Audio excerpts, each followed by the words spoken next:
Foreword.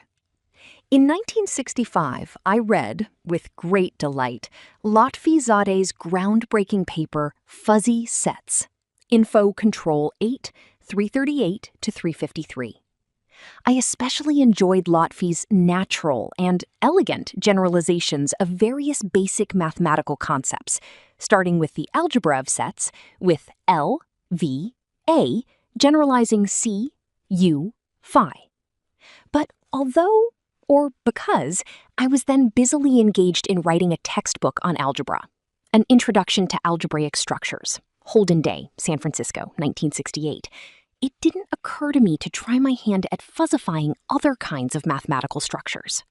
The idea of trying to fuzzify algebra finally dawned on me several years later, after Lotfi student C.L. Cheng had published his paper Fuzzy Topological Spaces, J-Math Annal Apps 24, 1968, 182 to 190.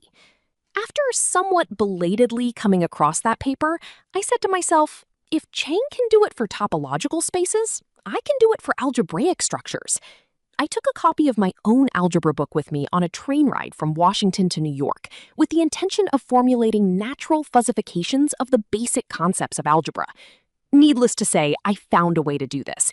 In fact, by the end of the train ride, I had written an essentially complete draft of my embarrassingly well-cited paper, Fuzzy Groups, J-Math Annal Apps 35, 1971, 512 to 517. As a former algebraist, I take special pleasure in having initiated the study of fuzzy algebraic structures.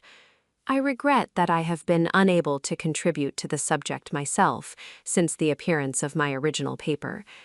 By the 1970s, I had almost entirely abandoned algebra in favor of an assortment of other topics, most of them related to images and their geometric properties. My continued occasional involvement with fuzzy mathematics has expressed itself in non-algebraic directions, dealing primarily with fuzzy graph theory and geometry.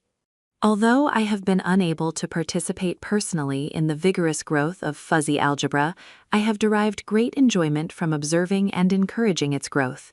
It therefore gives me special pleasure to welcome the appearance of the first full-length book on the subject. I hope that this happy event is indicative of a new wave of activity in the field, leading both to further theoretical developments and to an increased interest in applications. Asriel Rosenfeld, College Park, MD, August 1, 1998.